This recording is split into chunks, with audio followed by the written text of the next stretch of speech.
Well, it's the Feast of the Ascension. 40 days after Easter, Jesus rode his chariot back to his throne as the great conquering Lord of heaven and earth. And to mark the occasion, we jump into Ezekiel, the book of Ezekiel. Ezekiel has a vision of God. And I want you to notice as you read this in Ezekiel chapter 1, the emphasis that Ezekiel puts on his place and time, his location. And the point here is that this is not the stuff of legend or fable. It's not once upon a time, but this is located in space-time with dates, addresses, with factual reference that tell you that whatever this is, that it happened. And as astonishing and bizarre as it is, it really happened. And here is what Ezekiel saw. And I want you to notice some things here. First, there's a throne and one seated upon the throne. And we'll come back to who he looks like, all right? Under the throne is a firmament. And under the firmament are 4 wheels, each of which is a wheel inside of a wheel. These things are giant and they turn in all directions.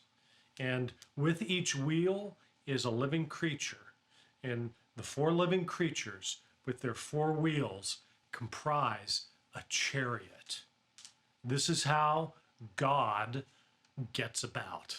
Now, have you ever heard of a show called Ancient Aliens? It's something you can watch on Netflix, and it takes visions like this or artifacts like the Mayan calendar or the pyramids in Egypt or down in Machu Picchu, and it views these as evidence of extraterrestrial alien presence visiting our ancestors way back in the mists of time. That's where these things come from. Now, I guess it's easier for some people to believe in alien intelligences traveling here from stars billions and billions of light years away than it is to believe in angels and demons and, God. Yeah, this is a vision of the God of the Bible, not some alien invasion, all right? It's a chariot, and as strange as it is, there are some familiar elements to it, like the arrangement of the angels.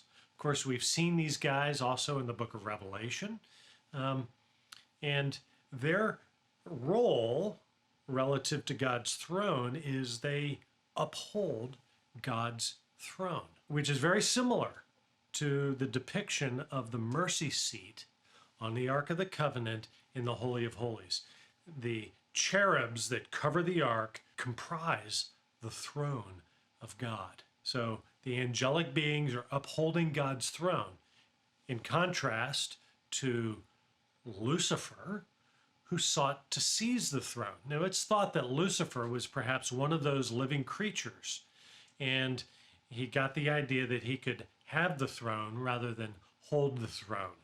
In fact, Ezekiel chapter 28 appears to describe Lucifer, and it might be worth a peek if you have some time this week to read Ezekiel chapter 28, all right? So read all of Ezekiel 1, and it's to see the full vision of this chariot. Now, it's reasonable here on the Feast of Ascension to assume that when Jesus was taken up into heaven there in Acts chapter 1, that he rode this chariot as we see it here in Ezekiel. So, Ezekiel chapters 1 through 3 this week are immensely ominous readings. He's bracing Ezekiel for rejection as he approaches God's people, Israel. Just notice how many times Israel is called a rebellious people. All right, so today we also move into a new epistle reading series. We spent a few days there in James, and now we jump back into Hebrews, the book of Hebrews. We were here back in Lent, and we jump in with Hebrews chapter 2.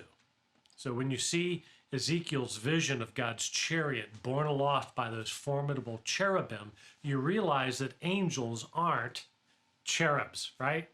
See this little guy, see this little cute little bambino angel? No, that's not angels at all. In fact, angels in the Bible are so astonishing and so terrifying in their grandeur that by the time of the first century, sects of Jews had taken to almost worshiping angels. Such was their reverence for these awesome beings.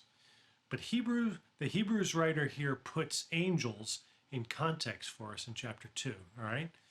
He says that they are made subject, angels made subject to this creature called mankind, subject to us. And I love how the Hebrews writer tells the story of creation there in verse 8 and the fall in which human beings squandered our sovereignty over God's creation, which had been given to us by the Creator.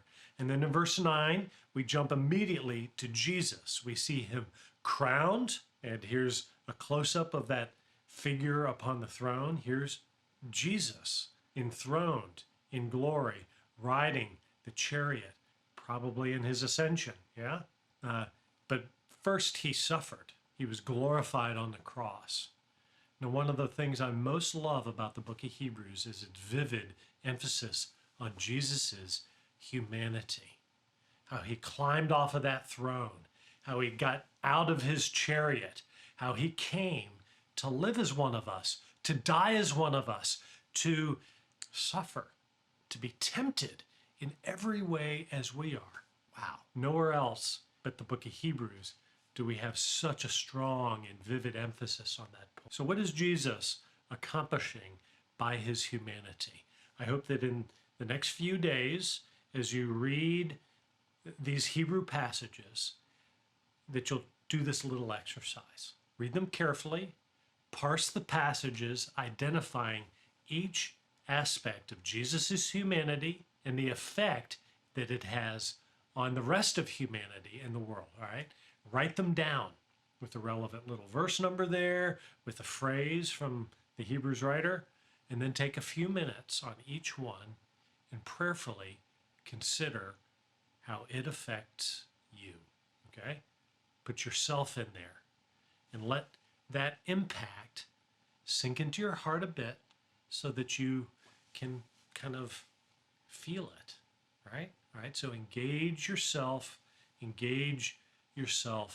at the level of your feelings. Allow this to influence how you feel, how you think, maybe to correct something that's going on inside of you this week. Because most of our problems in relating to life stem from bad ideas about God that we have internalized and that influence us for bad. Many of our bad decisions and actions flow from bad beliefs that we hold in our heart about God, beliefs about God, about ourselves, and about others. And spiritual growth, which is the purpose of this Bible study, spiritual growth is replacing those bad ideas with good ones. And what the Hebrews writer says about Jesus here has some really transformative truths for you and me this week. So once you've savored each one, well, take a moment, thank Jesus for what he's doing for you, praise him for his merciful magnificence, and go into your day with that new reframe in mind.